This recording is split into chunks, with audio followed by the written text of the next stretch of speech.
y'all.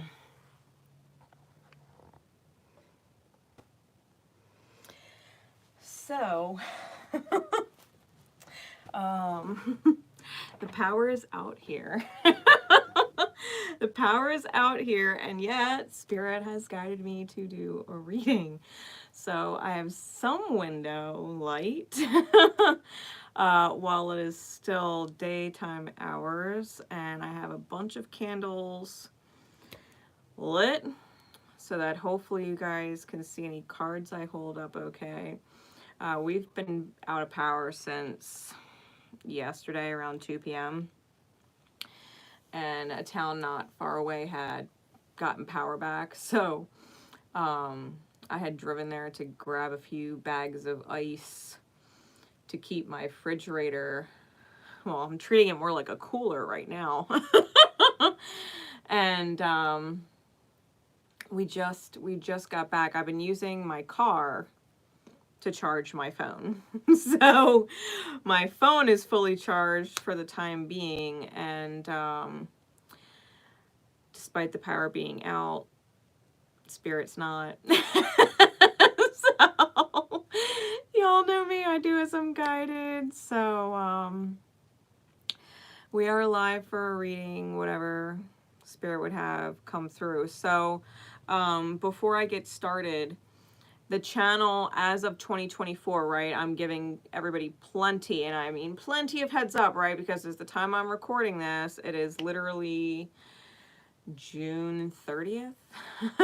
So giving you plenty heads up, okay? As of 2024, readings like this, as I'm guided, will be the only readings that I do for the public on the channel. All of my scheduled readings like the moon events, weekly duality reports, monthly zodiac signs, and other exclusive videos and about astrology and things like that will be specifically for Diamond Rebel members only. Okay, if you are not a Divine Rebel Diamond, you will only get the readings that I do like this as I'm guided. Okay, if you want me on a more scheduled, rigid, you know, willing and able to see me consistently, that will be for Divine Rebel members. Okay, they are the only ones that are going to have me on a schedule. So keep it in mind, if you want to be a Divine Rebel Diamond and you want the Zodiac monthlies, you want the weekly Divine Masculine, Divine Feminine, duality reports, if you want a chance at getting a personal reading on Sundays, I do that for them every Sunday. And if you want other exclusive, you know, all about astrology type videos, then being a Divine Rebel Diamond is where it's at. It's only $5.99 a month. I've made it super affordable for everybody for a reason. It's all through YouTube. You can cancel at any time. You're not locked in. And if for whatever reason there's not $5.99 in your bank account when it comes through, then YouTube will just cancel your membership until you re-sign up. Okay, so no worries. What else? I feel like I'm missing something.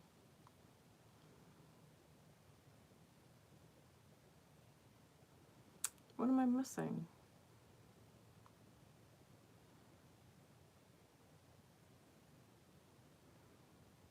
I don't know. Maybe it'll come to me. In the meantime, I will have timestamps in the comments after this live is done if I feel the need to put timestamps in there. Otherwise, we're going to see what comes out, because Spirit obviously has me here for good reason. It always does. Someone always ends up needing it. So let's see. I'm going to start with a deck of my own creation. I bought a bunch of just blank plastic like playing cards and started drawing on them with Sharpie markers one day, and I've been slowly adding more cards to the deck ever since. So we're gonna see what we're starting with there. What do we need to know, Spirit, please? At this time and divine time, whenever whoever is meant to catch this video catches this video. Whoever needs it in divine time. What is in their highest good to receive? What is in their highest good to receive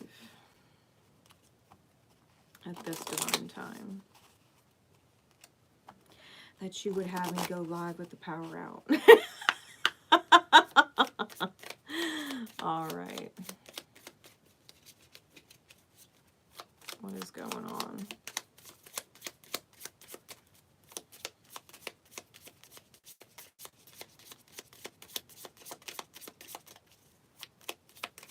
Oh, the moon events. That's what I forgot. I'll be setting them up like pick-a cards instead of secret code names, since it'll be members only. It won't be people's personal readings anymore. Because right now the moon events are all people's personal readings. All right. Right now the moon events are all people's personal readings, and then people can resonate to the secret code names that they're drawn to. But once they flip to Divine Rebel members only, it'll be set up like pick-a cards. Okay. So we've got...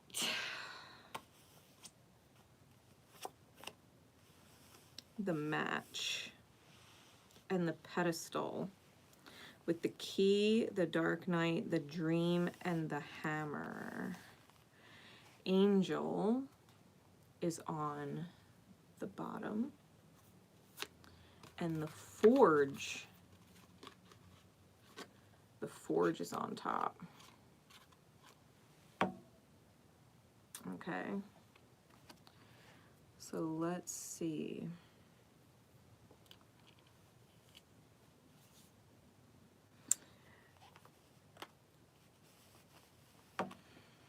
These cards, the way I'm feeling them, there's 3 sets of 2.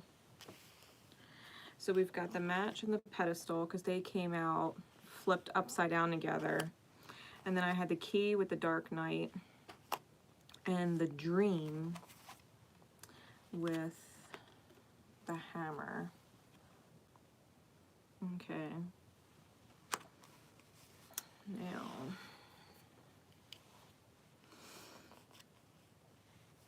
give me some more insight, Spirit. This is my energy alignment deck. I've got a couple left in my Etsy shop if you guys want to check that out.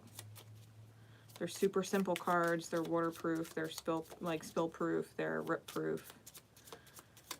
Don't take a pair of scissors to them. That's silly. All right, so person number 1. What else? Give me some insight into, well, person number 1. Okay, so person number 2.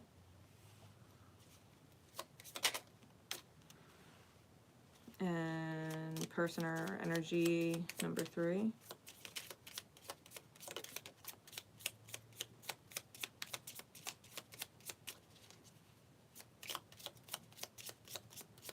Give me one more.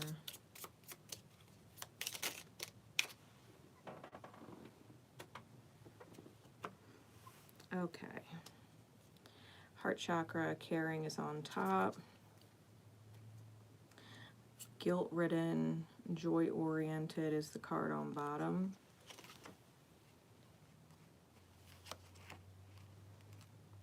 Honorable is underneath of caring.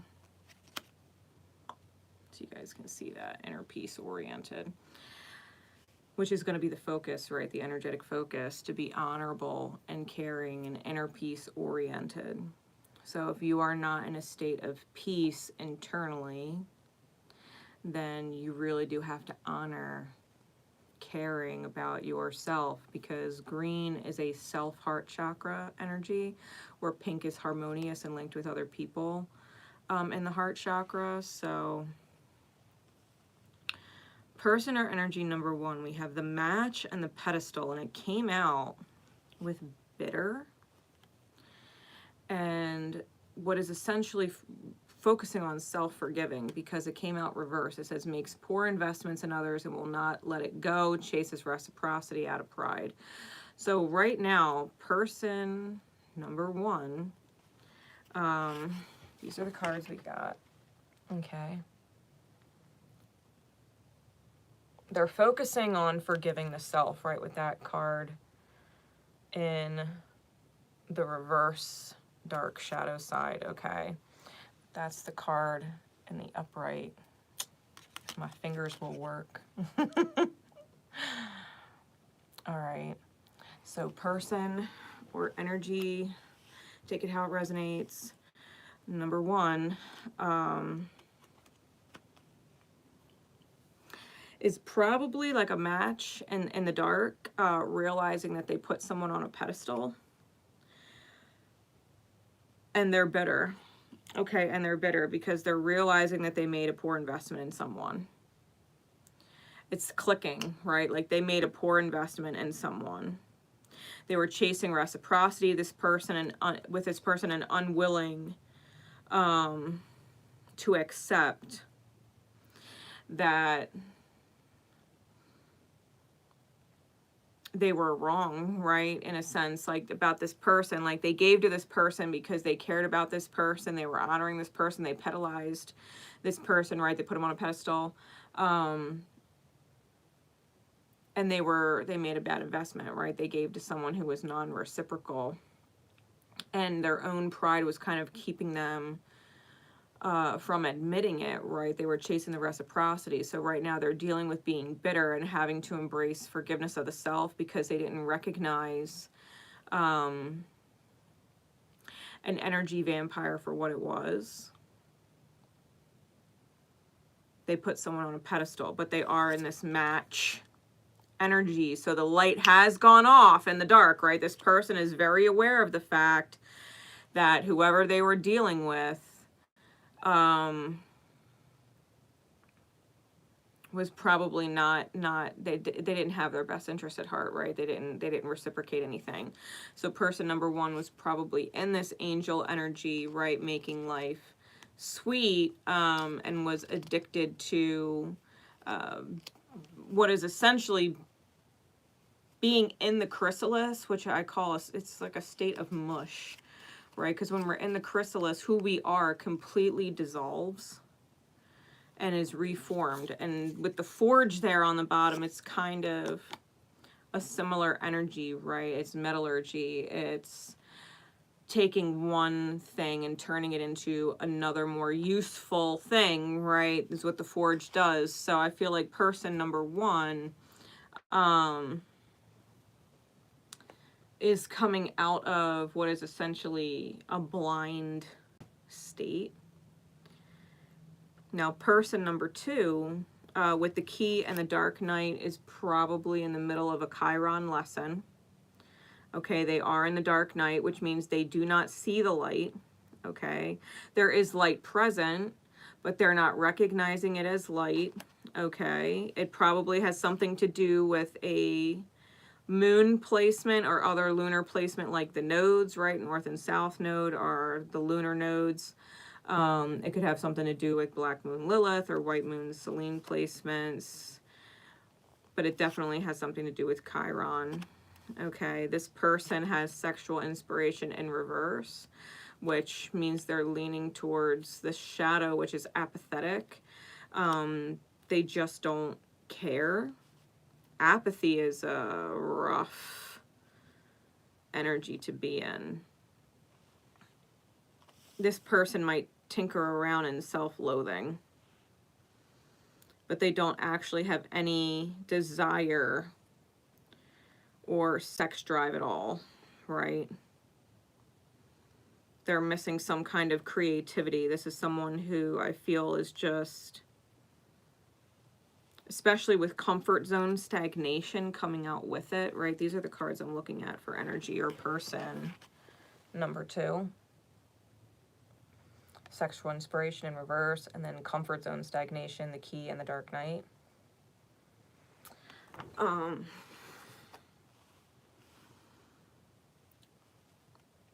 I feel like person number two or energy number two is in this vibration of living to die or life fucking sucks.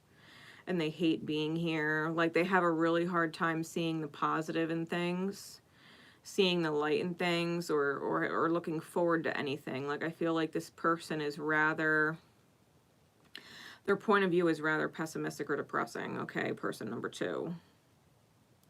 Person number 1 may have been trying to light this person up, right? They may have been trying to be the match, right, or the light in their dark space and putting them on a pedestal. And they're realizing, right, energy number 1, person number 1 is realizing that person number 2 is stagnating and they're rather stuck inside their dark place. They're irretrievable or not viable relationship-wise right now. That's just where they are. They were probably an angel in a past relationship or dynamic, making life sweet, but possibly dealing with their own addictions and had to be turned into mush, right, in order to be reforged.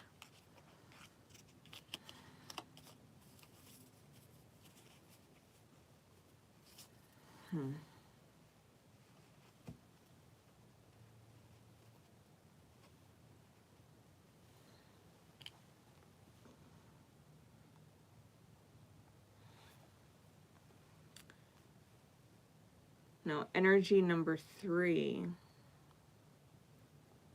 We have the Dream and the Light Hammer. Now, the difference between the Match and the Light Hammer, okay, I'll describe it this way.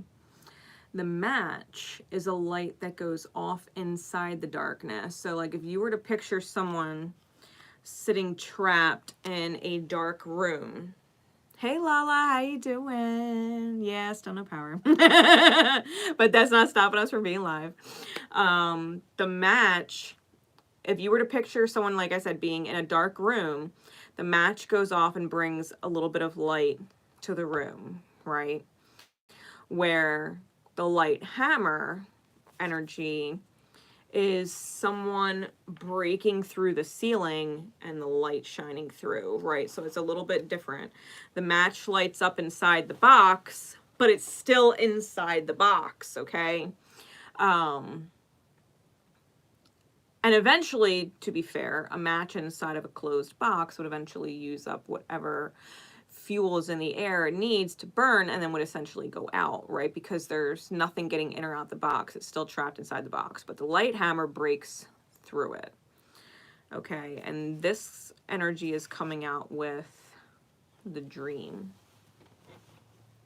It also comes out with marriage material in the reverse and looming expectations. So this person or this energy is marriage material. They don't realize it because they're not committing to anything. And they have this looming expectation, right, which really, they need to start being a little more idealistic. And I'm hearing with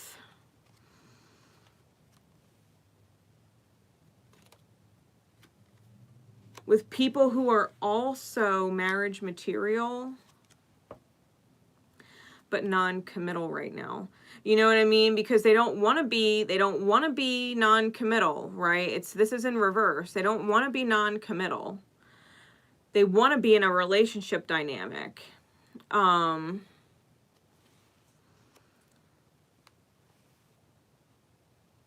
They are what breaks you out of the pattern, the dark pattern, the day and night cycles.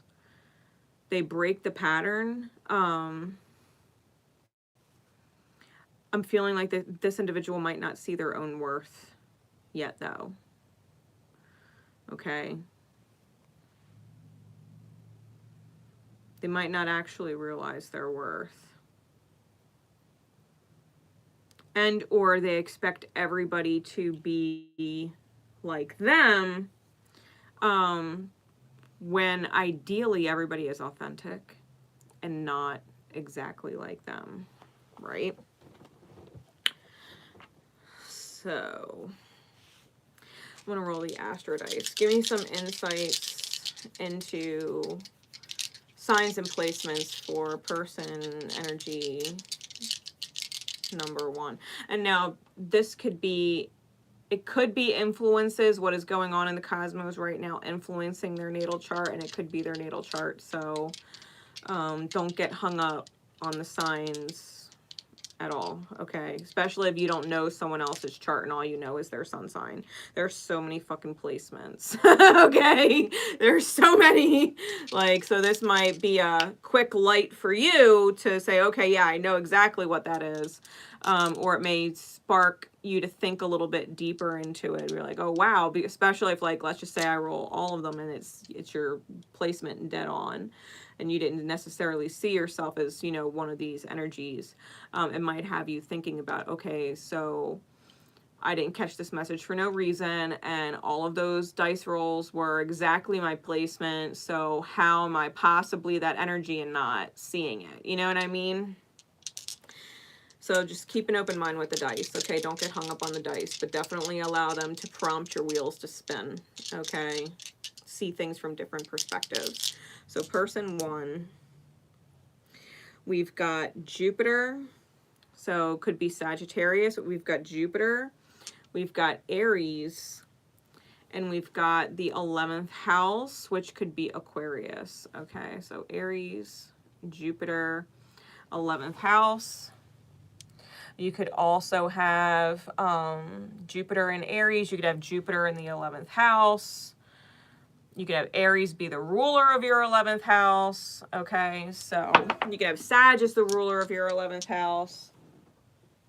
So take it as it resonates. We've got Aquarius, Aries, and Sag energies for person / energy 1. Jupiter and 11th house, right? Aries, Sag, Aquarius, Jupiter in the 11th house. Okay. Jupiter and Sag also naturally rule the 9th house. And Aries naturally rules the 1st house, and obviously has Mars as its planet. Aquarius has Uranus as its planet. So take any combination of those, person number 1, and or they're being affected by that. Okay, we've got Chiron and Aries as of present, and Pluto just dipped out of Aquarius, but Aquarius and Sag are both empty, so it would be your natal placements if it's Aqua or Sag. All right, person or energy number 2. We've got Jupiter again. We've also got Cancer, and we've got number 2. Okay. Jupiter, Cancer. I don't know where my number 2 went. Doop. And number 2. So again, Jupiter, Sagittarius, 9th house ruler. Cancer rules the moon, and it is 4th house ruler, and 2nd house is Taurus, ruled by Venus. So it could be any combination of those placements. And then person or energy number 3. We've got Uranus, Aquarian energy, 6th house, Venus, Virgo energy, and Aries again. Okay, 1st house, Mars energy. Uranus could also be 11th house energy because it's Aquarius. All right, so Aqua, Virgo, Aries, Uranus, Mercury, Mars, 6th house, 11th house, 1st house. All right, so Spirit, let's get some insight. All right, person number 1. We're using the Psychic Tarot of the Heart deck. All right.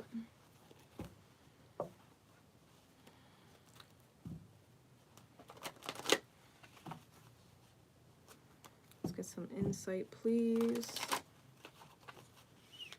What does person 1 want us to know, or what insight, Spirit, do we need from or for person number 1? At this divine time?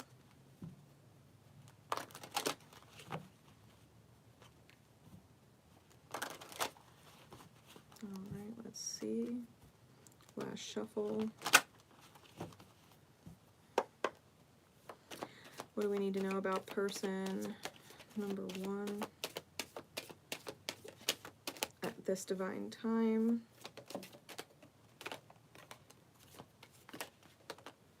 Okay. We've got heart chakra reversed. I see that. Divine feminine. And 6 of cups. We've also got the Tower. Yeah, well, that's that realization. And then we've got the Three of Coins and the Ace of Cups. Five of Cups is on the bottom. That talks about changing your focus, right? Because obviously person number one got that bitter card. They had put someone on a pedestal and are realizing it's non-reciprocal.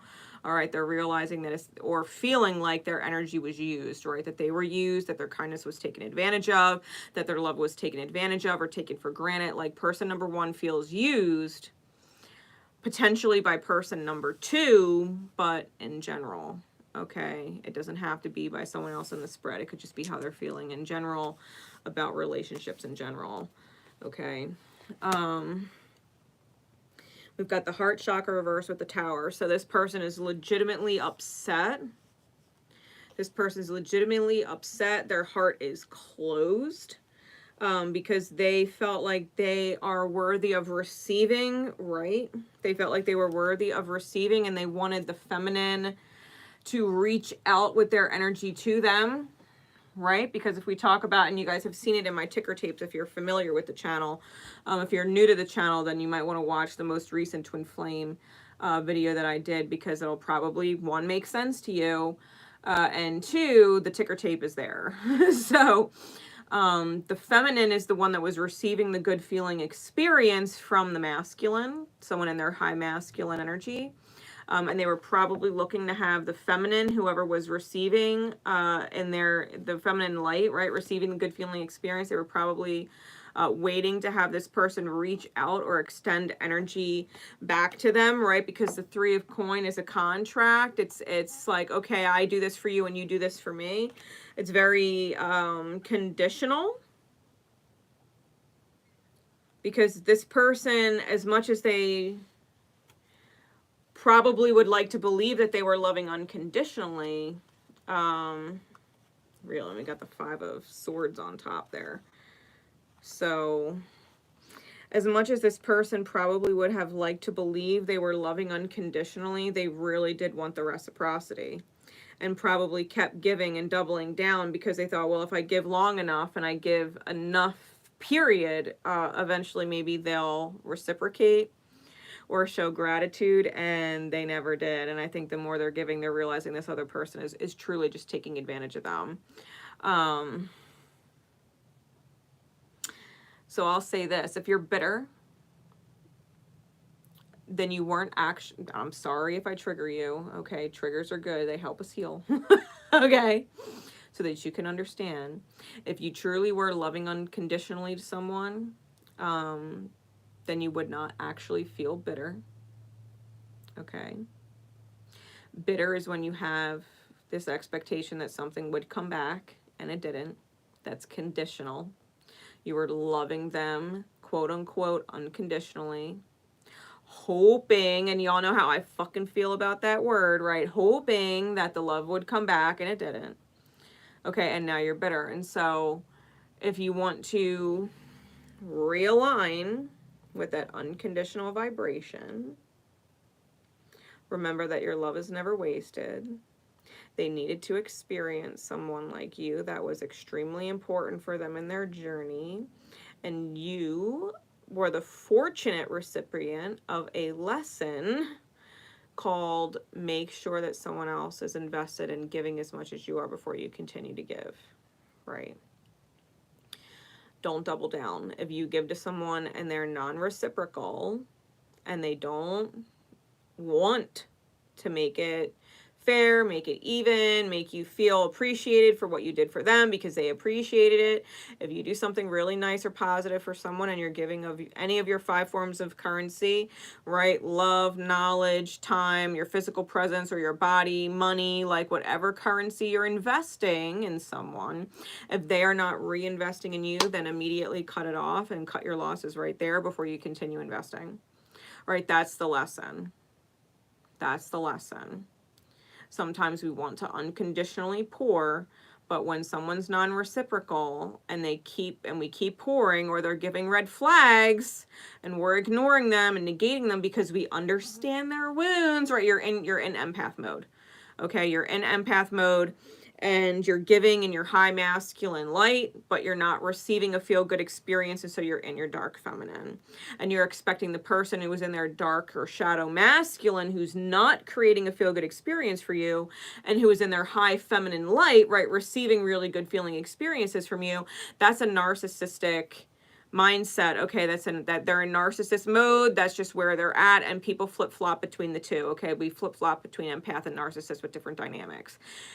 Person number one is realizing that they were the empath, giving to someone who is more narcissistic, okay, and that it was non-reciprocal, and they're narcissistic and care to be in their high masculine in order for them to receive high feminine energy. And so person number one is learning their value, learning their worth, and learning how to draw healthy boundaries. Simply remember, this person is a sacred soulmate who really did need you to pour, and that the universe is the one that reciprocates with you. You don't have to expect that from other people. All the love that you put out can come back to you, so long as you don't move forward bitter and don't become a narcissist in your next dynamic. Okay, remember that the universe called you to love whoever this was for a reason. The universe, spirit, called you in soul to love this person for a reason, and this person that you gave to is not the one that owes you. You don't have any reason to be bitter at or about that person. Spirit is going to reciprocate to you just fine, so long as you stay open and continue to do as you're called to do. Learn the lessons. Spirit wanted you to learn not to be reciprocal and continue to give to people who are not reciprocating with you, right? Even an equal energy exchange. You have to be receiving some 5 forms of currency in order to keep giving 5 forms of currency, right? If you're giving your time, if you're giving your body, if you're giving your presence and your time, if you're giving, financially, or you're sharing experience, or you're being honest and considerate and compassionate towards someone, and you're pouring all 5 forms of currency in, and someone else isn't giving a fuck, they're not reaching out to you, they wouldn't show up for you, they're not investing financially to make sure that, they're seeing you or whatever, if they're not sharing their past with you and they're a big, huge fucking mystery, or they're only giving you little bits to keep you emotionally hooked in, right? Then just stop exchanging energy with that person. You're obviously investing 5 forms of currency in them, or at least some of them, and they're not investing any, or it's just not equal. Okay? It's grossly unfair. So Spirit's having you learn, right? Spirit's having you learn. You caught this message. Don't hate the person you were giving to because they were in a mode of damage that is beyond your human pay grade to repair. Spirit had them cross your path to give for a reason, because they obviously needed their energy bank refilled. They weren't being loved. They weren't being invested in. They didn't believe in none of that shit. And sometimes it takes people like you leaving them for them to realize that shit, people like them exist, and they can go one of both ways. They could just be straight up bitter that you left, or they cannot give a fuck and continue on as if you never even existed. And that's on them, right? The whole point is Spirit saying thank you for giving to someone I needed you to give to, because they were hurting. And I don't really need you to be hurt by them. I need you to be grateful that you were available to love them for me. And I owe you, right? Universe, Spirit, God, Source, Creator, whatever you label it, is saying, I owe you. Don't feel like this person owes you. Universe is saying, I owe you. Thank you. Thank you. Universe is grateful to you. Thank you for being the angel that I called on to show up in this situation and give love to this person. Please don't be hurt, because I needed you to be present, and you were present, only doing what I guided you to do.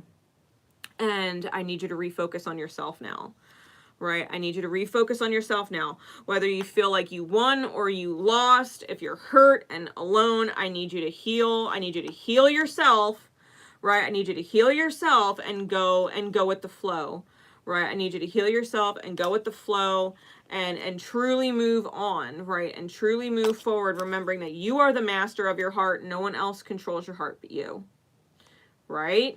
Person number 1. No one else controls your heart but you. You're sovereign. No one else can steal your energy. No one else can make you feel bad about yourself. No one else can truly devalue you. That is only a belief system inside your own psyche that needs to heal. Just because someone didn't see your value or appreciate you does not mean you aren't valuable or valued or appreciated. You can do that for yourself. You don't need that from someone else. Okay? Person number 1. Person number 2. We're going to get into the Barberry Tarot. I've got as many candles going as I could possibly have going, guys. I'm sorry if it gets slowly darker over time. My power is still very much out. All right, let me see.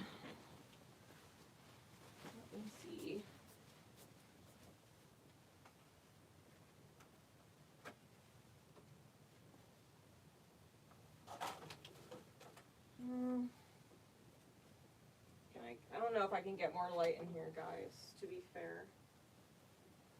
Does that work? Can I do it? Do I have anything to keep it up? Is the question.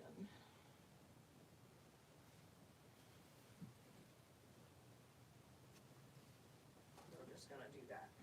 All right. I don't know. I don't even know if that made a difference. You guys tell me if that made a difference. Otherwise, I won't waste no more time. Okay. All right. So person number 2. Okay. Person number 2.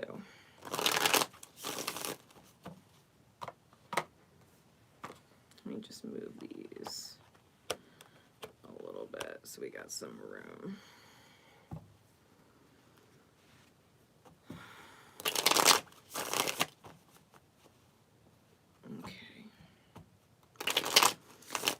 Spirit, please, what is person energy number 2 want us to know, or what do they need to know? What do we need to know about person number 2 at this divine time? What do we need to know about person number 2? Again, person number 2 had the Key and the Dark Knight. They had sexual inspiration in reverse and comfort zone stagnation.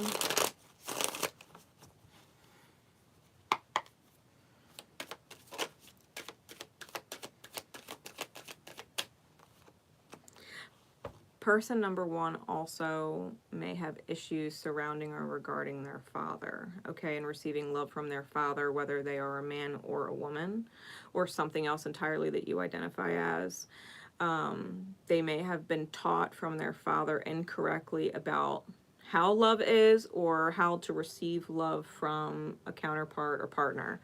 Okay, so there might have to be corrections with belief systems surrounding love that were taught by the father, and I say that because of this card here. Okay, I was guided to that deck, and that specific 6 of Cups has a father and son on it. So, and it could just simply be someone else's masculine teaching someone else how to be in their own masculine, right? Because the masculine is the willpower, the choices, the shot caller, action, yang energy within the self. So this is how they were taught to be and act, and how to choose, right? And how to choose partners. So, like, for example, because this is 2, like, father and son, right? As an example, my mother, her masculine energy chose an addict, right? Chose someone who was a gambler, chose someone who was an alcoholic, chose someone who would drive to go do whippets just to get a high. You know what I mean? Like, my mother chose a fucking addict. And I learned with my own masculine energy as a young masculine energy to choose and give love or time to addicts, right? And it's not wasted. It's not wasted, but you have to know when to move on, right? The bottom of the deck, we have to know when to move on. We have to know when to accept it and to cut it off, and that we don't keep giving to someone who is non-reciprocal, right? Because no matter what the addiction is, whether it's a substance or sex or power and control, right? Whatever the addiction is, they're married to their addiction before they're married to you, right? They're committed to their addiction before they're committed to anything else. So in order for you to move forward, remember that if someone is already fully committed to an addiction, you're not going to break that. That's something they have to choose for themselves. There's no amount of love you can give them to get them out of that, right? Okay. Hi, Zigzag. Nice to have you. Nice to have you. Forgive me if you do leave comments and I miss them because my phone is all the way over there right now. So, all right. Back into person number 2, right? We were talking about they're the key, the dark night. They're dealing with comfort zone, stagnation within themselves, and we've got sexual inspiration in reverse. So they're probably not in the best place. I rolled the dice and I know Cancer popped up potentially for person number 2, but I didn't write it down. I don't remember, so you'd have to catch it in the replay or rewind it to when I was rolling the Astro dice. I believe Cancerian energy came up under person number 2. Okay. So let's see. I myself am a Cancer moon and rising. So. Oh, in your chart, you got really heavy feminine energy. Yeah. All right. What is going on with person number 2? All right. So we got 7 of Wands and 6 of Coin.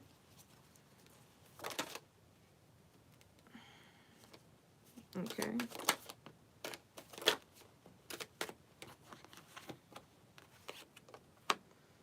We've also got the Sun, the 5 of Coin, the 5 of Sword. That's interesting. Give me one more.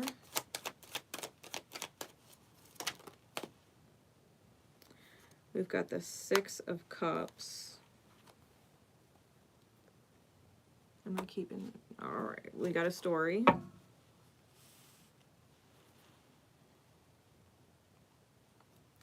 We've got the 4 of Wands on bottom.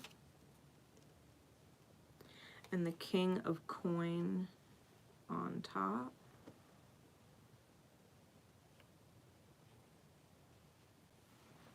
Okay. So person number 2.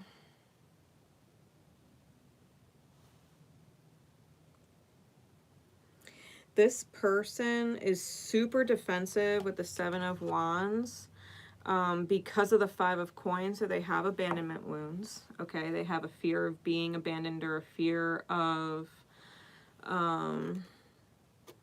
losing whatever it is they invest in or whoever they invest in, right, relationship-wise.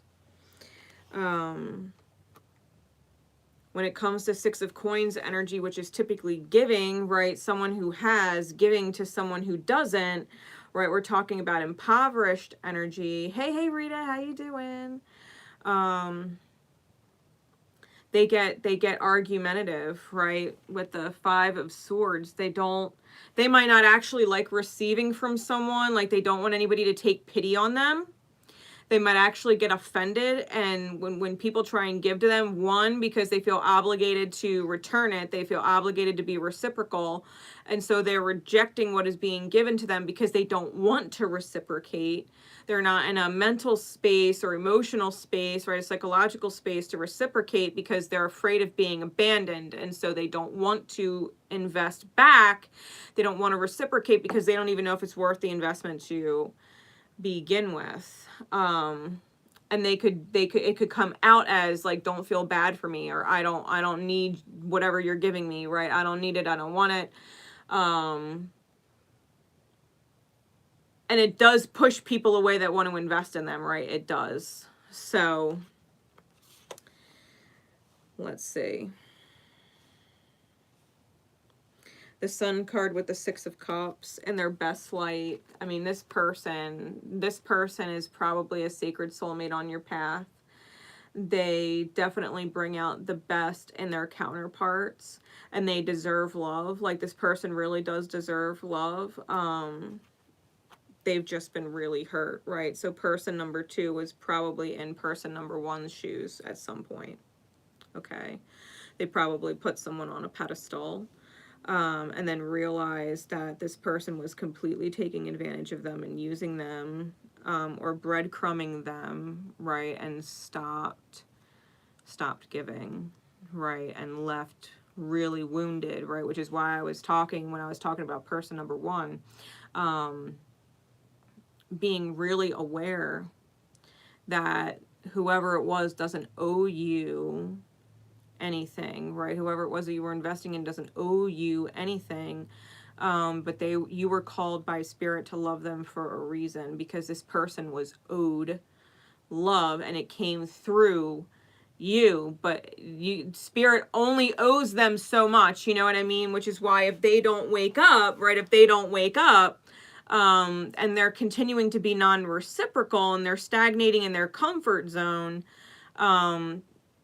your person number one would essentially walk away from someone in person number two's shoes, because person number one can only put someone on a pedestal for so long before they're like, you're not reciprocating, you're just draining me, right?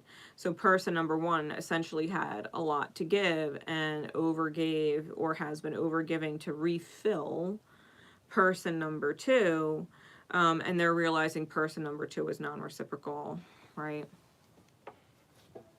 So exactly, I'm going to do my best to read what you're saying. But mind you, this is a collective message, not a personal reading. I'm just doing as I was guided.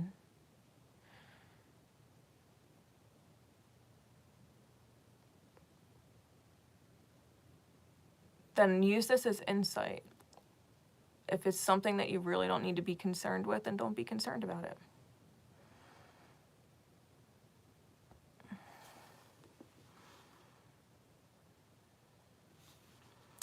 Seemed the same way, but I figured I would be more kind of...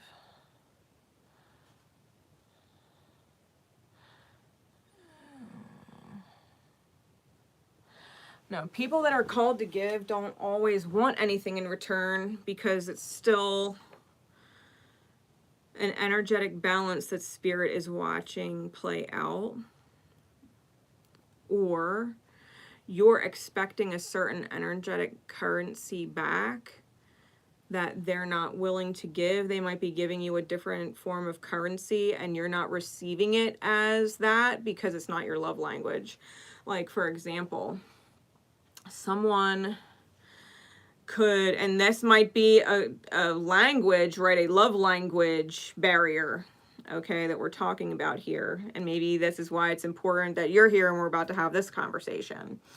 Some people's love language is money. Some people know they're being loved because someone is spending money on them. Okay, sometimes that is people's love language. I know a person who, when they are in love, they will spend any amount of money on that person, physically, right? Physical currency. They'll be intimate with them. They'll do physical currency. They'll do financial currency. They'll show up and give their time to people. They'll share wisdom with people, but love is not a currency. Like, they're not honest. They are not considerate, you know what I mean? But they will spend money all day. And that's their love language. You know that they love you because they're spending money on you. But if you don't receive money as a love language, right, you'd rather have affection, you'd rather have honesty, you would rather have someone consider you and not make decisions in life without consulting you first, you know, because that you want to feel like they care about how you would react. Like, you know, if someone were to get a job 20 states over, and, you know, it's like, well, would you just take the job without talking to me? Or do you love me enough to consider me and say, hey, we need to have a conversation because this is what I'm being offered? You know, so some people's love language, they don't register having money spent on them as a love language. They're like, well, you should spend on me. I'm your partner. You should spend money on me. You know what I mean? Like, you should take me out on dates. You should buy me things. Like, that's what you should do. And so they don't register it as a love language if that's someone's language and how they give, right? They're expecting the truth, they're expecting consideration, and that's how they know they're loved, right? Where the other person might be like, well, wow, they're not spending money on me, they're not investing in me, they're not reciprocating with money, right? They're not helping me save money. And maybe it's because that person's like, well, I'm not supposed to. You're supposed to spend on me, I'm supposed to take from you, like that's the way it's supposed to be. And this person's like, they're not investing in me back. Maybe they don't love me, but that person is giving them time, is giving them consideration, is telling them the truth or being honest with them, right? They are affectionate. And so they're giving a love language that the other person's not registering, because maybe they don't really care if you're being honest or not. Maybe they don't really care if you're loyal. Maybe they really don't care that you consider them before making life decisions, because they're not doing that for you. You know, they receive love as investment financially. So, you know, having a love language barrier might be a big deal. You might not be realizing just how much energy you're actually investing in each other in the dynamic ship, because you have different love languages, right? So if you're spending time together, time is an energetic currency. If you are sharing presence with each other and your physical bodies with each other, that is an energetic form. It's a currency, right? Any of the 5 forms of energy, 5 forms of currency can be a love language.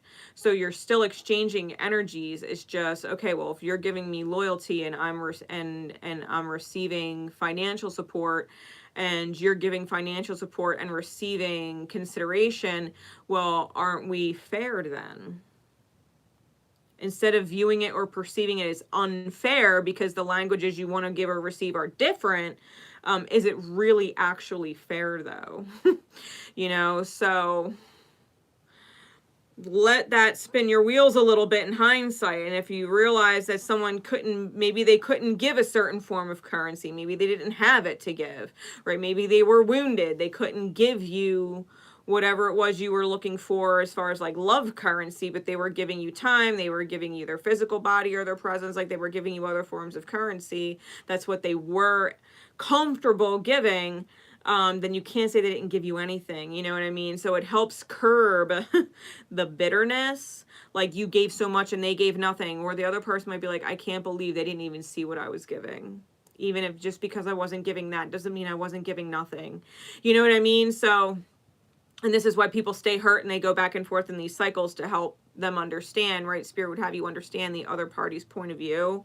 I feel like this person is someone that you've probably loved in a past life, that you've been connected to and have been in these lessons with before, especially even because the numbers are similar. We've got multiple 6s, multiple 5s, and multiple 1s here, okay, between these two people. Now we've got the 4 of Wands, which can be indicative of a twin flame dynamic. Ooh, and that's in reverse. The 2 of Coins. I always keep all my cards upright in any given deck. So, the ideal and the real were not the same between 2 people.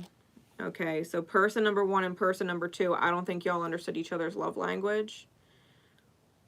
And I think that maybe if someone got bitter, it's because they didn't understand the love language they were receiving from the other despite the wounded state, because person number 2 is obviously in the dark night. Okay, and person number 1 was also in the dark night. They just had a light switch go off, right? The match that lit inside the box. But like I said, they're both trapped inside the box.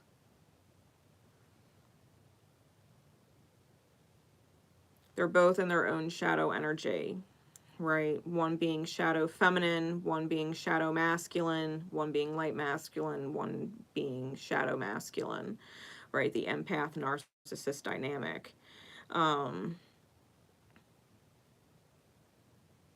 Neither of which feels good, right? It doesn't feel good to be a narcissist, and it doesn't feel good to be an empath. Both people are hurt people.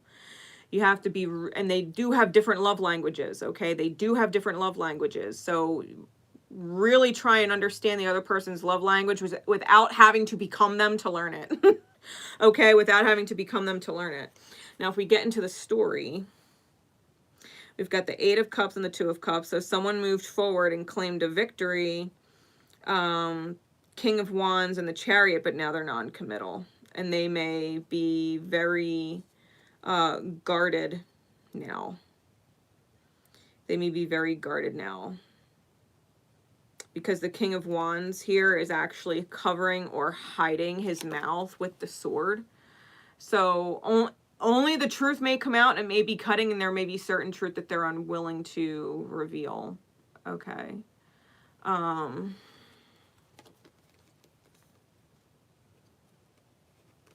But someone definitely moved on, and it is Cancerian energy with the Chariot, fire, Aries, Leo, Sagittarius with the King of Wands.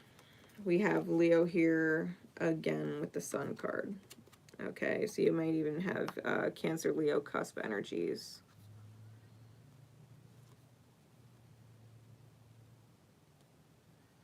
Yes, someone had to move. Someone had to move on. And I think it's painful. Like, this person may have even forced away or cut away person number one. Words or actions because they were not ready to reciprocate or couldn't reciprocate in the love language that they wanted, and or they weren't willing to keep investing whatever they were investing for it. Okay. With person number two.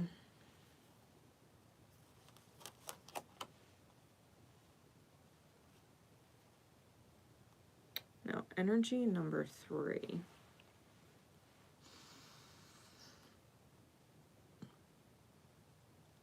Okay. We're going to use the Wizard's Tarot.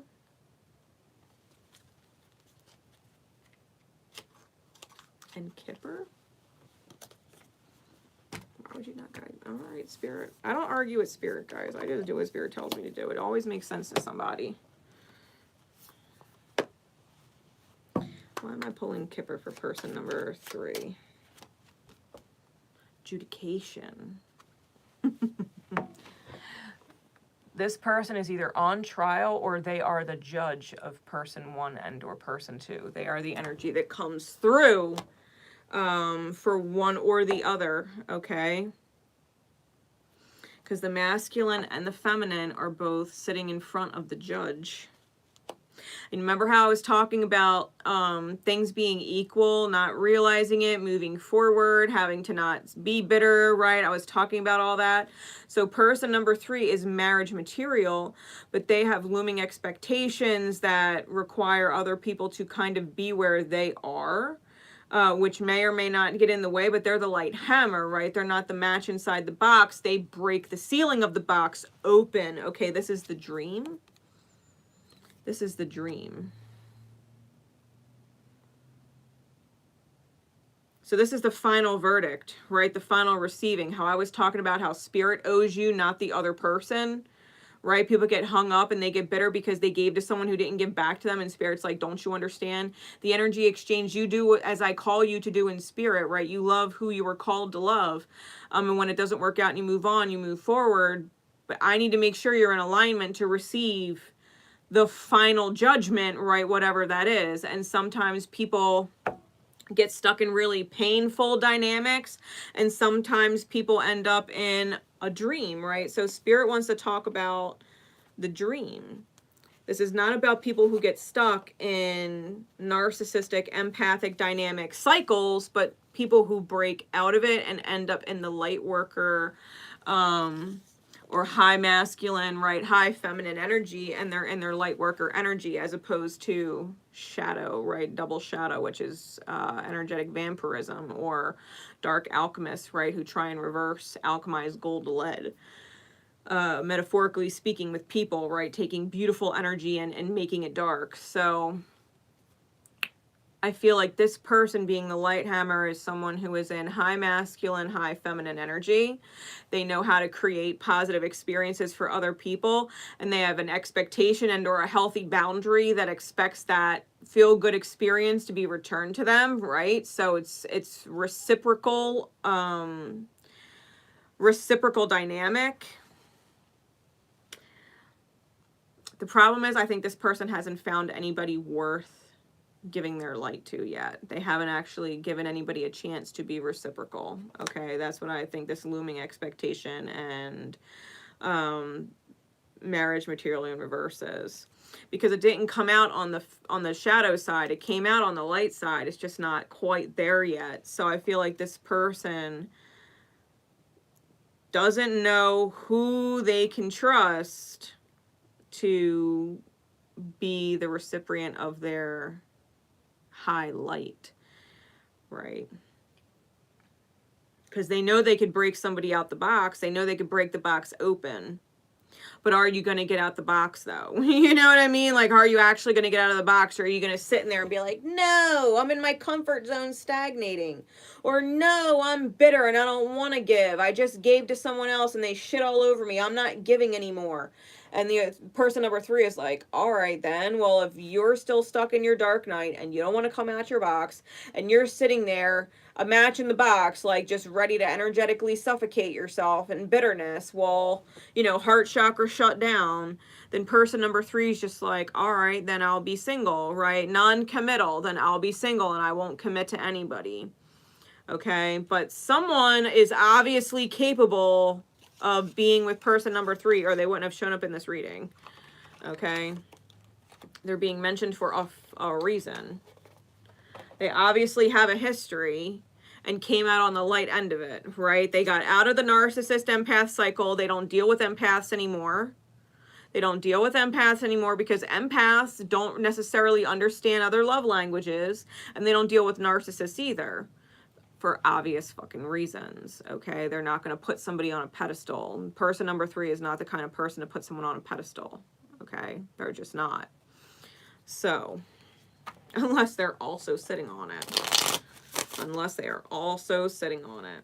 So insight, please. Spirit, what do we need to know about person energy number 3? What do they need us to know, or what do you need them to know? What insight would you have us receive for or about person number 3? One more shot.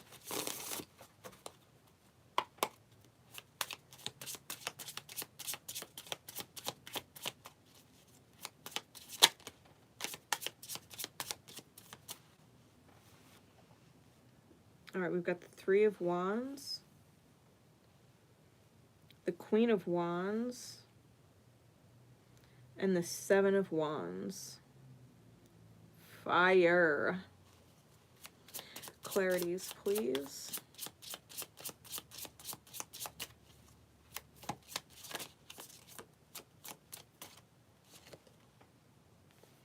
Got the 9 of Cups reversed.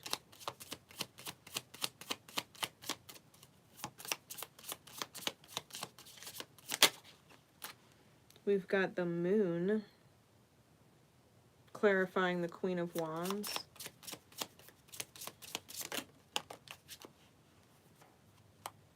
And we've got the 2 of Swords with the 10 of Wands under the 7 of Wands. 3 of Cups on bottom.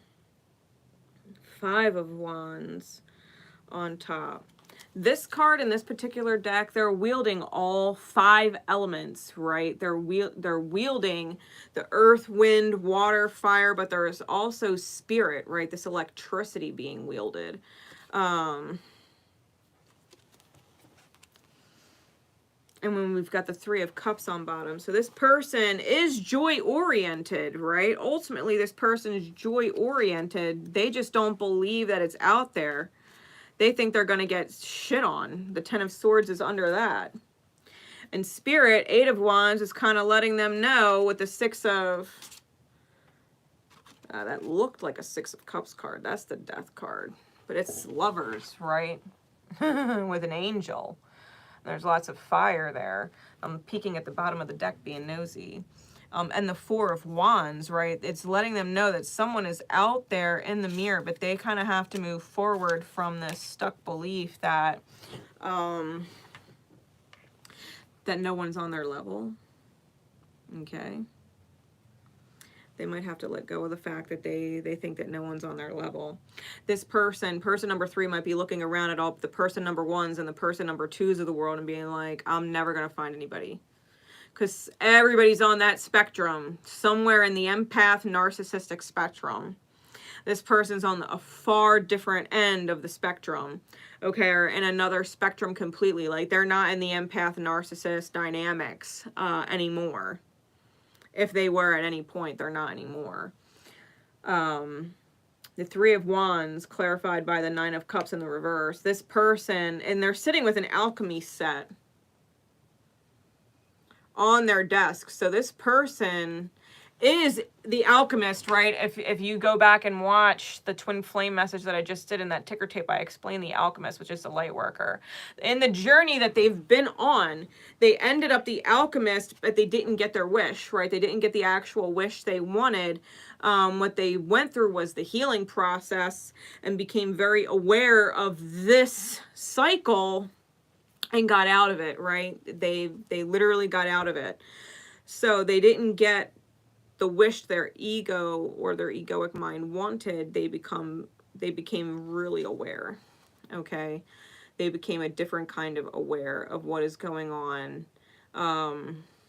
with spirit and the universe and energies and things like that. So they obtained a lot of wisdom.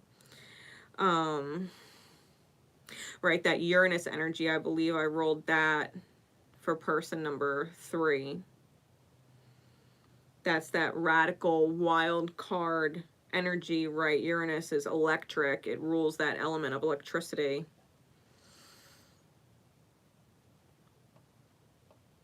And then we've got the 7 of Wands with the 2 of Swords and the 10 of Wands.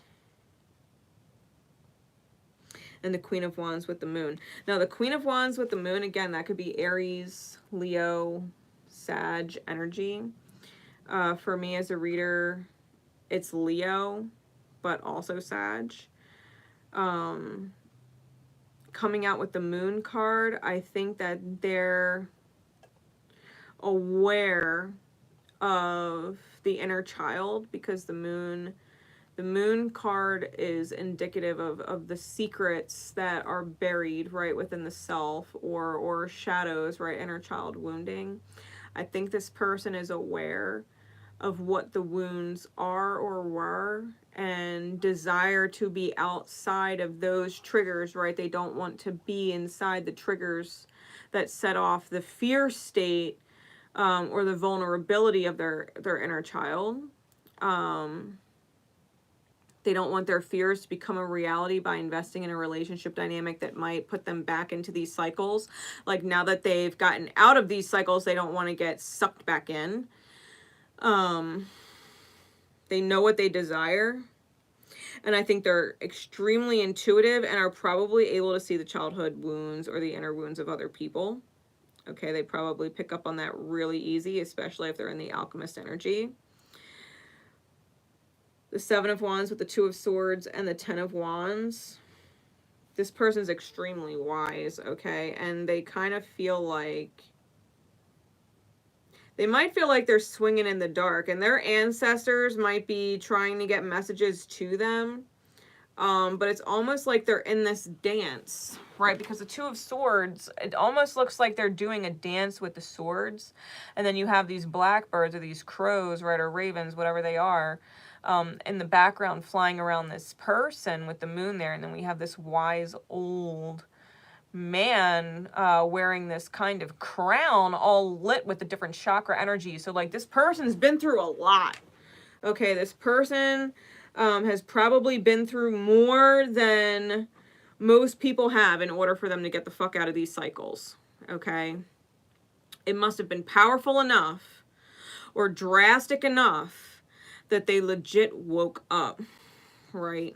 That the hammer opened up their own box, right? That the hammer of the divine, the dream, right? The dream state, it's almost very Neptunian, 12th house energy, that the lightning kind of struck it, right? That the lightning of the light hammer kind of struck their 12th house. And if we talk about the 12th house, right, Piscean energy, especially with the moon here, The 12th house is the house of self-undoing, the house of illusion and delusion. It's the house of fear, right? It's the house of fear. It's what we fear, because what we fear appears. It is what undoes all of what we try and create in our light.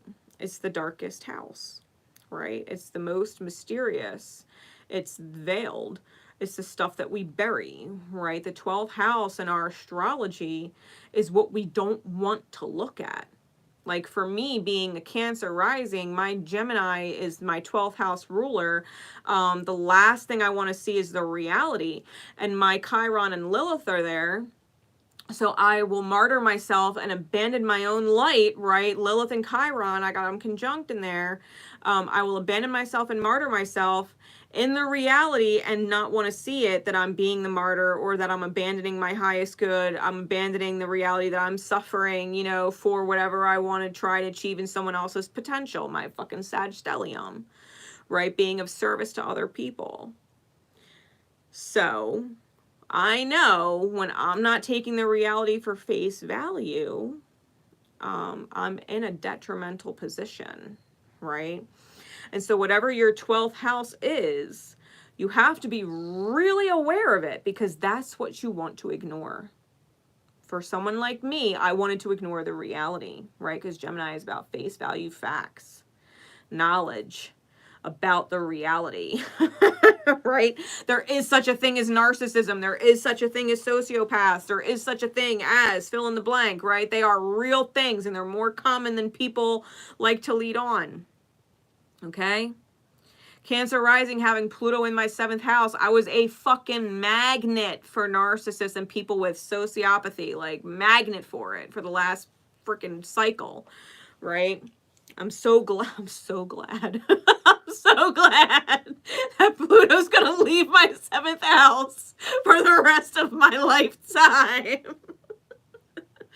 But Pluto is a big transformer, right? It's a big, big transformer. We were talking about the death card on the bottom of the deck. That's Pluto's card, right?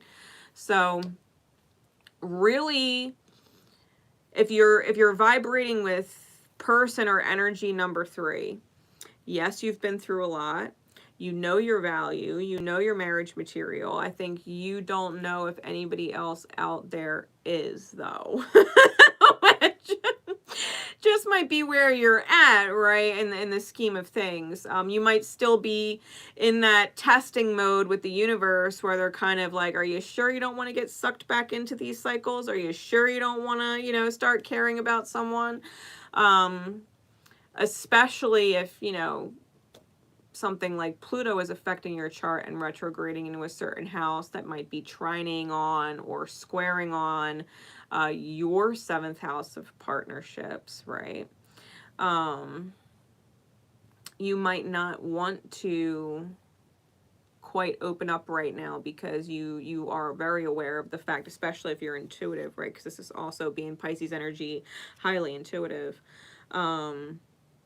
You might be very well aware of the red flags pinging off and not getting yourself re-involved in certain things just yet, right? It might not be the right time. Even if you are connecting with the right people, those right people might be in the wrong time, right? Alignment wise with what is going on, right? And we don't rush the cosmos. We don't rush the astrology of things. Lessons need to be learned in divine time. So person number 3, I think, is very much in this judge energy, looking at the other people or the options out there, and they're like, no one's marriage material. Which in the mirror is a reminder that they are also not marriage material quite yet. That they have a little bit of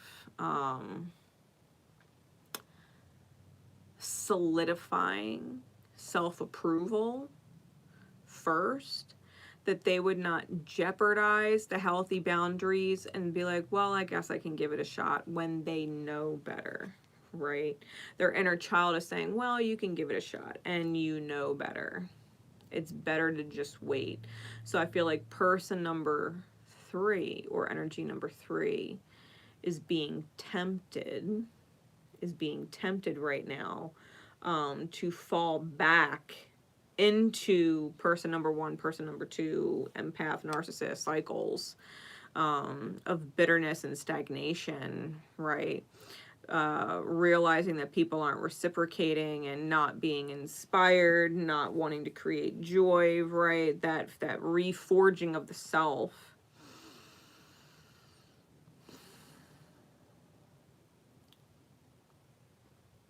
This is twin flame dynamics, right? Person 1 and person 2 are what people would consider a twin flame dynamic. This is what happens when you're outside of that dynamic with person number 3. When you get out of the pain or suffering of quote unquote twin flame dynamics, and are outside of that, right? When you actually escape that cycle. It's like where do they end up? You know, it's almost like so many planets are revolving around a sun, and then all of a sudden a planet breaks free and it's not trapped in that cycle, that gravitational pull of the sun.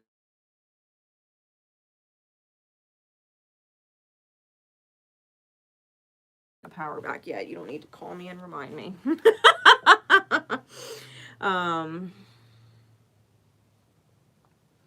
Yeah, I think person number 3 is wondering what the fuck to do with themselves.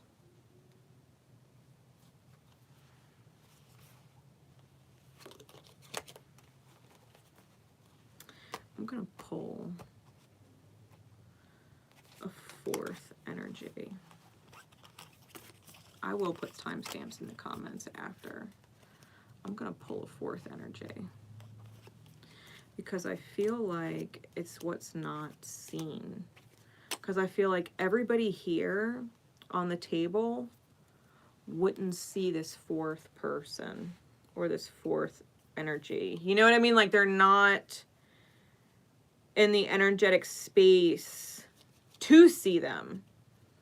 And so it wouldn't show up on the spread, but I'm feeling like that energy is still very much present. So I'm going to pull on it, because just because you don't believe it exists doesn't mean it doesn't exist.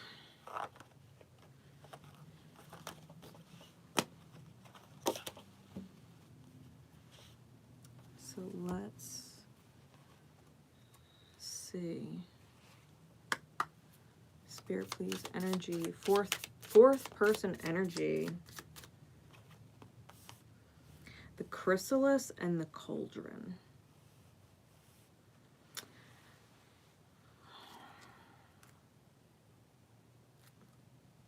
With the honor on top. There is no bottom because the backs are blank, but we've got the honor here. I think it's not seen because it's still in the works with the chrysalis, but the cauldron, and I've talked about the cauldron because the cauldron can create poison and the cauldron can create cures, right? It's magic. It's the cooking of magic. And so with the honor here, okay, being the underlying energy of the deck, I think what you don't see is that Spirit's cooking up what is essentially the cure, the antidote, right? Yeah, from the Dark Knight. So listen, because that was on the top of the deck. So they might be breaking out of their own box. Okay. The honor. The chrysalis and the cauldron. I feel like this is, I'm definitely feeling like this is the antidote. What energy are they in? Or coming to us in?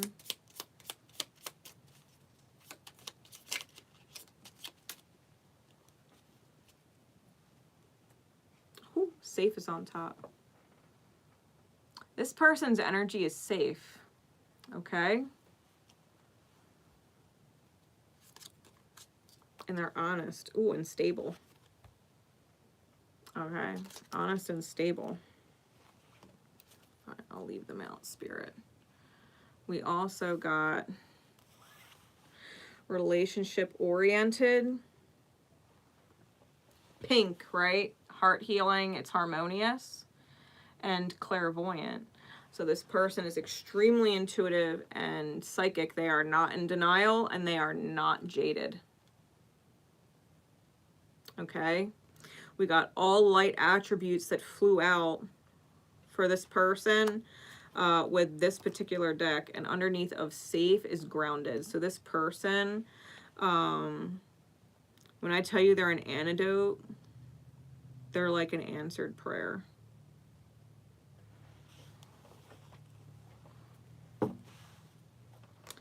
Give us some insight, please. Where did the rest of my Kipper deck go?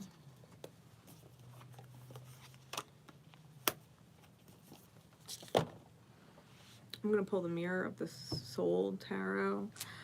Insight, bringing the Aphrodite back out. Insight into the different signs and or placements of this person.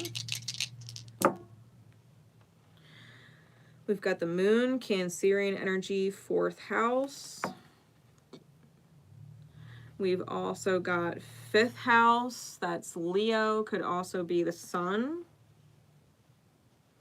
And we've got Taurian energy, which is Venus and 2nd house. So they could have any of those 3 signs and any of those 3 planetary bodies in any of those 3 houses. Okay. Cancer, Moon, 4th, Leo, Sun, 5th, and Taurus, Venus, 2nd. Okay.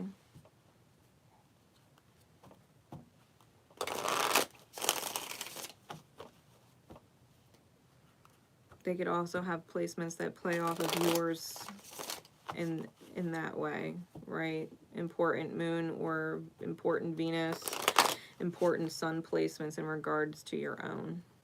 Okay.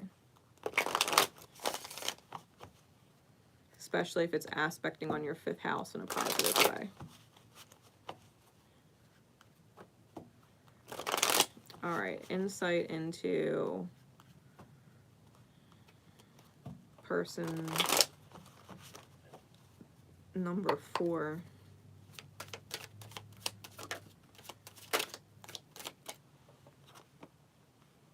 We've got the High Priestess. Wow, that doesn't clarify clairvoyant. I don't know what does. So strong Piscean energy. Could also be Cancerian energy for me personally as a reader. Although Scorpio is in there too. High Priestess is really strong intuitive water. We've got the Knight of Discs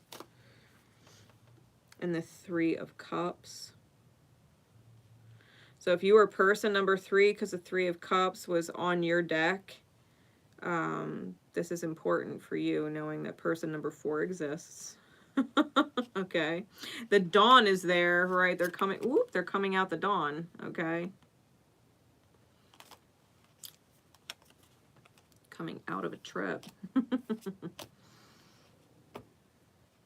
They were stuck themselves for a while and probably wondering whether or not they should even be dating anybody. All right, clarify the Priestess, please. The Hierophant in reverse, that's Chiron energy, Taurian energy. The Lovers cards clarifying the Knight of Discs, Geminian energy, Mercurial energy. And clarify the 3 of Cups. We've got the Temperance card, Sagittarian energy.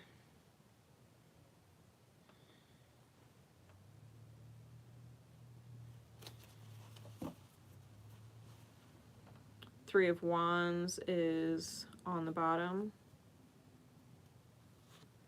And the Empress is on top. Right, so Taurus, Venusian energy could also be Libran energy.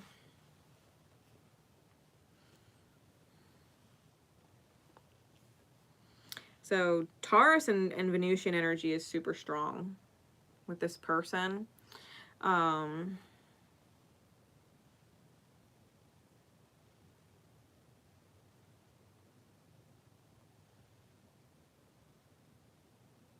They might, because the High Priestess can also sometimes be secrets, right? Because it is Piscean, it's a 12th house card.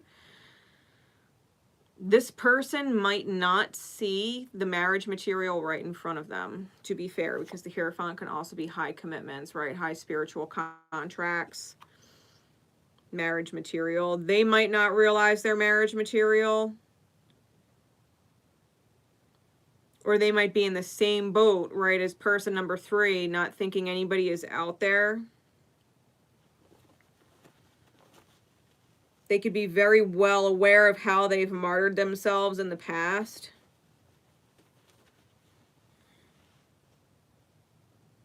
This is the feminine.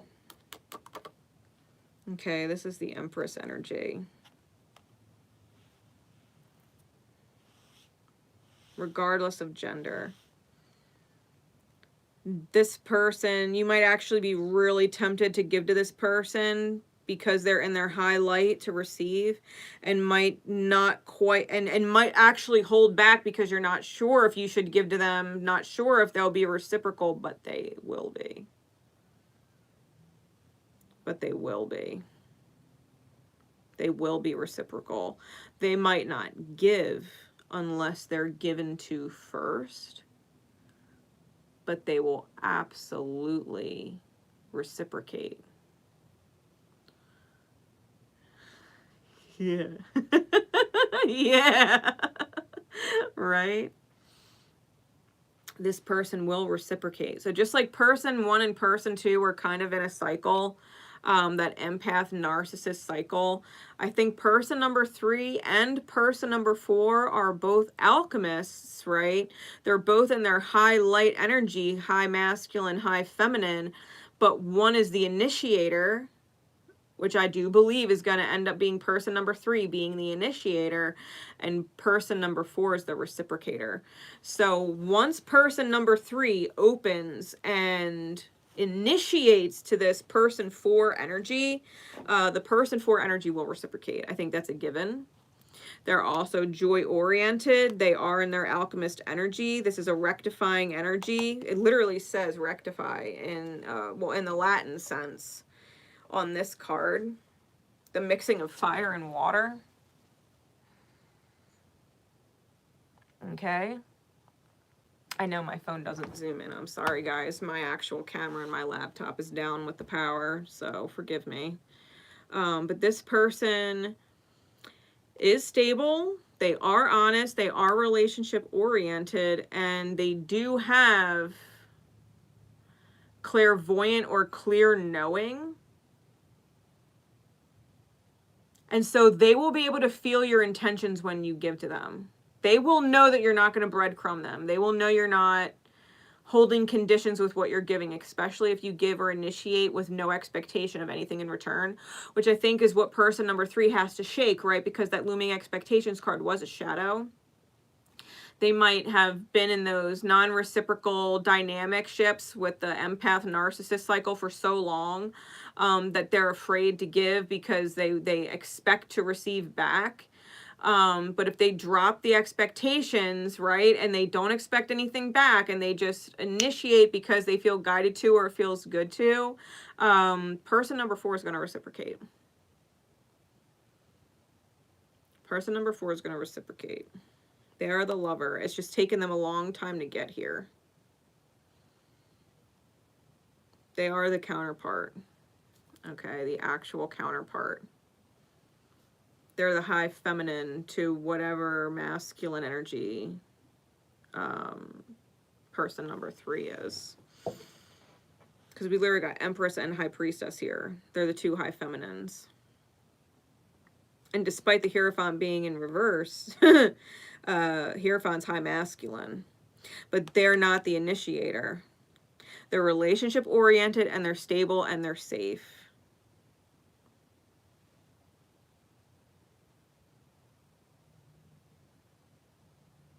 And I feel like they're going to create what is essentially a lot of joy and a lot of abundance, because this 3 of Cups is the abundance card in this deck. It says it along the bottom. They have an abundance mindset. Mercury's symbol is on the card. It's Mercury in Cancer, which is current. That's current placement, by the way. Mercury is in Cancer. Okay.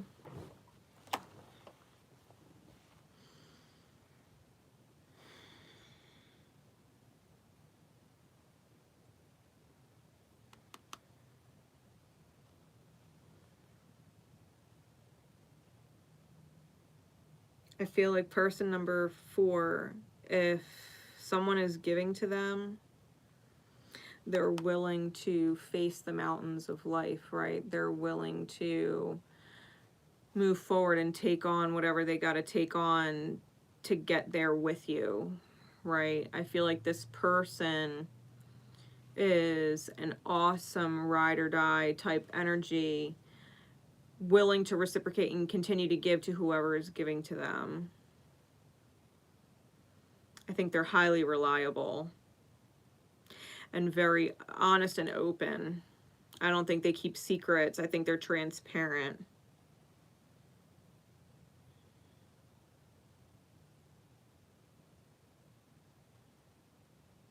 Like they will honor you. They will honor you. Or you, right? If person number 4 is you, then you're in that boat, right? If someone initiates and they invest in you or give to you, then you would obviously reciprocate. You would be able to give. So long as someone is giving, you will reciprocate, right? You might be in person number 4's energy. So take it as it resonates. All right. But yeah, person number 4 is real. Person number 4 is real. Just because we don't see them yet doesn't mean they don't exist, right? Including it being ourselves. So, yeah, follow feel goods. Exactly. If it feels good, you keep doing it. All right. Let me get all this ish away real quick. And I think I want to pull a guidance card, a quick guidance card for those of you who would like it, regardless of whatever person you resonate as. And again, if you liked my little simple energy cards, my light and shadow cards, they are in my Etsy shop. I only got a couple left. All right. That's a deck of my own creation.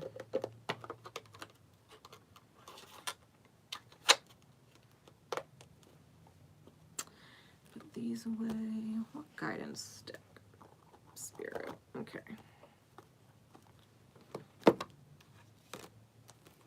We're doing the Love Your Inner Goddess deck. Isn't it a great message? Person 3 and 4 needed somebody to come through for them. Person number 1 and 2 needed to acknowledge the fact that they were in a cycle, and person 3 and 4 needed to acknowledge that they are not alone. They are not alone. It's all right. Follow your inner pings, right? That inner intuition to just give when you feel called to give and not be afraid to do that, right? If someone doesn't reciprocate, you drop it. No big deal, right? You cut your loss right there. And know that it wasn't wasted. Alrighty.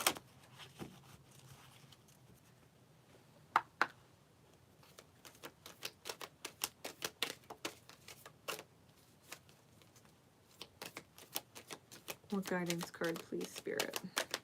What card above all others is most needed?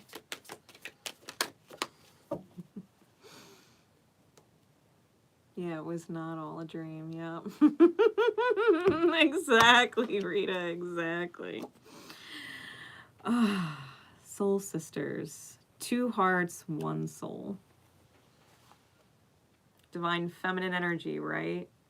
2 light feminines is exactly what this is. Don't get hung up on gender. Okay? This is 2 feminines in their light, side by side, right? Side by side.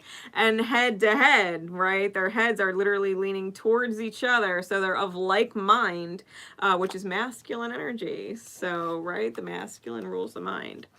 So card 38, which does break down to an 11. This is ascension into abundance, right? 3 is a number of ascension, 8 being abundance, breaking down to the 11, which is self-mastery. So let's see.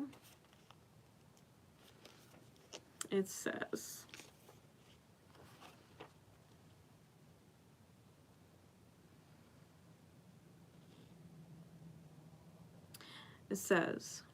being emotionally and psychologically influenced by the people around you more often than you realize. Sometimes this is good. They can uplift and inspire you and help you feel loved and loving.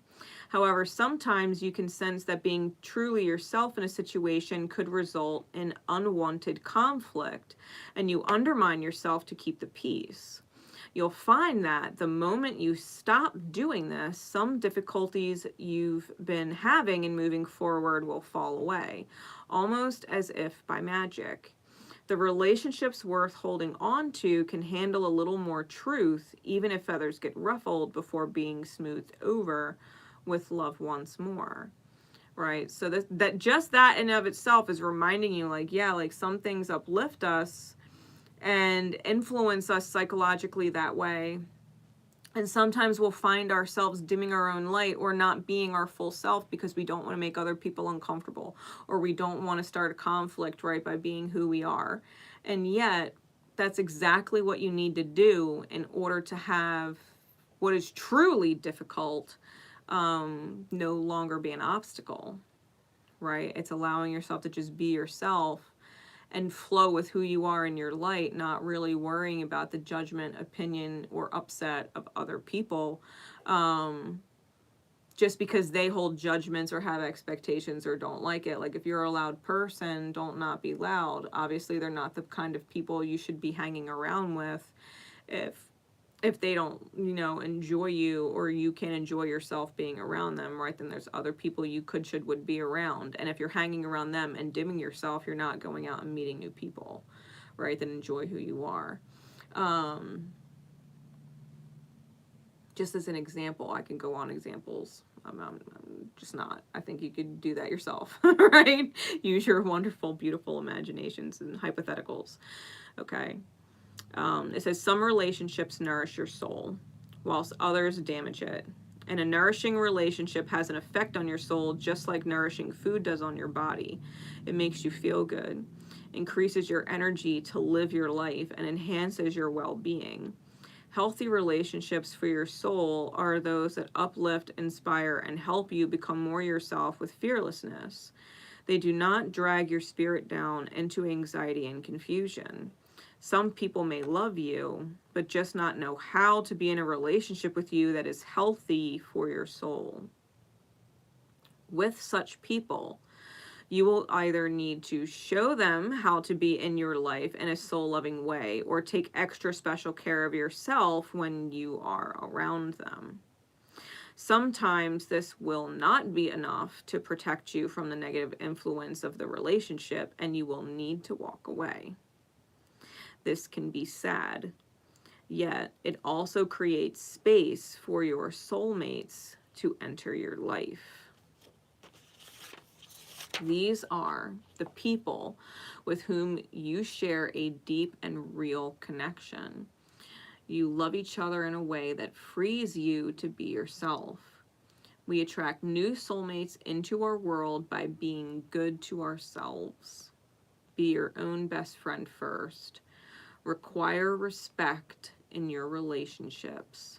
Then you will find it easy to recognize the people who genuinely love you and invite them into your heart.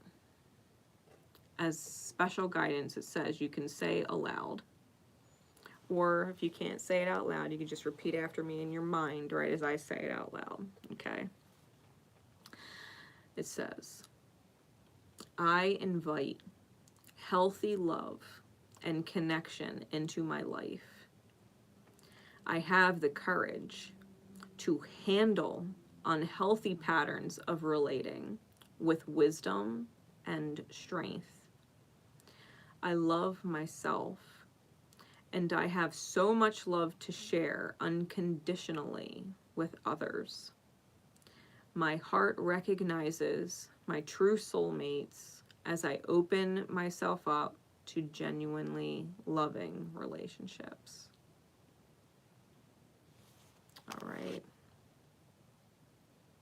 People of like heart and like mind get drawn into your reality when you accept the ones that aren't and create healthy boundaries with them, right? That you're not going to give all of your time, your energy, money, right? Your 5 forms of currency to dynamic ships that truly aren't nourishing your soul and lifting you up and making life better, right? A better feel-good experience, right? Because we're talking about feminine energy being in its light. Like, you deserve to receive feel-good experiences being created by other people, right? You don't have to be the only one creating feel-good experiences in your whole life for yourself, you know what I mean? You can receive it from other people, and that's a good practice to become familiar with. If something doesn't feel good, let it go and allow room for things that do, right? Know that you are not alone, especially if you're like person number 2 and in a really hurt space. Like, person number 1 gets it. You know, they get it, they feel it. You can give back to them, it's okay. And if person number 1 really doesn't want to receive it back, well, then you might need to let go of person number 1 because you're accumulating debt with somebody who doesn't want to be repaid and then gets bitter about it.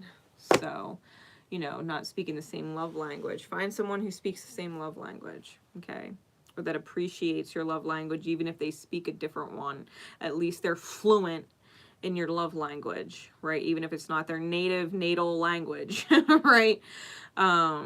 They're fluent in your language, right? How you give and receive love. So I love all of you guys. I have faith that this message has served you well. The power can be out, but spirit never is. So until next time, my love and support are with all of you. Don't forget to drop a like and leave me comments and let me know if the message helped you understand anything in any way. I love reading the comments. All right. Take care, guys.